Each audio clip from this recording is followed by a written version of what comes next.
तुमच्या घराचा मुख्य दरवाजा फक्त ये-जा करण्यासाठी नसतो, तो प्रत्यक्षात सुख, समृद्धी आणि नशिबाचा प्रवेशद्वार असतो. पण तुमच्या घरात पैसा टिकत नाहीये का, किंवा सतत गरिबीची भावना येते, कारण समजत नाहीये, तर गुरुवारी किंवा शुक्रवारी हा छोटासा उपाय नक्की करा.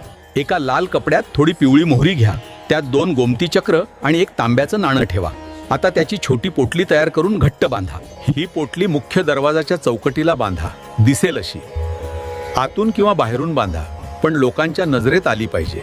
हा उपाय केल्याने वास्तुदोष कमी होतात असं मानलं जातं आणि घरात सकारात्मक ऊर्जेचा प्रवाह हळूहळू वाढतो. पिवळी मोहरी नकारात्मक शक्तींना घराबाहेर ठेवते.